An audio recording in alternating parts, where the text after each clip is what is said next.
பட்டங்கள் ஆள்வதும் சட்டங்கள் செய்வதும் பாரினில் பெண்கள் நடத்த வந்தோம். மகாகவி பாரதியின் பெருங்கனவை நனவாக்கி மகளிரின் வாழ்வை மேம்படுத்திட, அவர்தம் மாண்பை போற்றிட, அவர்களின் நலன் காத்திட, மகளிரை தொழில் முனைவோராக உயர்த்திட பல முன்னோடி திட்டங்களை இந்த அரசு செயல்படுத்தி வருகிறது.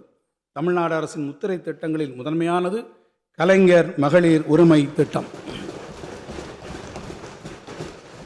இல்லங்களில் மகளிரின் உழைப்பை அங்கீகரிக்கும் வகையில் உரிமை தொகையாக 1000 ரூபாயை நேரடியாக அவர்களது வங்கிக் கணக்கிலேயே செலுத்திடும் இத்திட்டம் இந்தியாவிலேயே முன்னோடி திட்டமாக திகழ்கிறது. ஏறத்தாழ 1,31,00,000 மகளிர் பயன்பெறும் இந்த மகத்தான திட்டத்தை பிற மாநிலங்களும் பின்பற்றுகின்றன என்பதே இத்திட்டத்தின் வெற்றி என நாம் பெருமிதம் கொள்ளலாம். நாடே போற்றும் இந்த மகத்தான திட்டத்தின் பலன்கள் எதிர்வரும் மாதங்களிலும் தடையின்றி 1,31,00,000 பயனாளிகளுக்கும் கிடைத்திடும் வகையில் அண்மையில் பிப்ரவரி, மார்ச் மற்றும் ஏப்ரல் மாதங்களுக்கான உரிமை தொகை 3000 ரூபாயும், கூடவே கோடைகால சிறப்பு தொகுப்பான 2000 ரூபாயும் சேர்த்து மொத்தம் 5000 ரூபாய் மகளிரின் வங்கிக் கணக்கில் செலுத்தப்பட்ட போது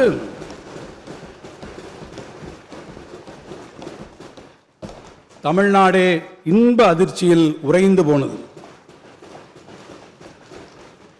கடந்த வெள்ளிக்கிழமையன்று வைகறை பொழுதில் கதிரவன் உதித்து தன் பயணத்தை தொடங்கிய அதே வேளையில் ஆரம்பித்து 3 மணி நேரத்திற்கு உள் 1,31,00,000 மகளிர் வங்கிக் கணக்குகள் 5000 ரூபாய் உரிமை தொகை வரவு வைத்தபோது இந்த நாடே திரும்பி பார்த்தது.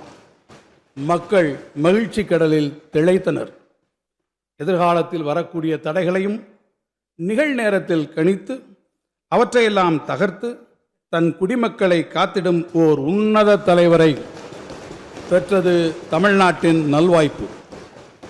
மகளிர் மனம் குளிர இல்லத்தரசிகளின் இதயங்கள் நிகழ்ச்சியில் நிறைந்திடும் வண்ணம் ஒரே நாளில் ஏறத்தாழ 6500 கோடி ரூபாய் நிதியினை தமிழ்நாடெங்கும் ஏழை எளியவரின் கரங்களில் தவழச் செய்த எங்கள் முறை செய்து காப்பாற்றும் மன்னவனாகிய மாண்புமிகு தமிழ்நாடு முதலமைச்சர் அவர்களுக்கு கோடானு கோடி மங்கையரின் சார்பாகவும் இம்மாமன்ற உறுப்பினர் சார்பாகவும் என் நெஞ்சார்ந்த நன்றிகளை உரித்தாக்குகிறேன். உடனுக்குடன் செய்திகளை தெரிந்து கொள்ள சன் நியூஸ் பெல் ஐகானை கிளிக் பண்ணுங்க.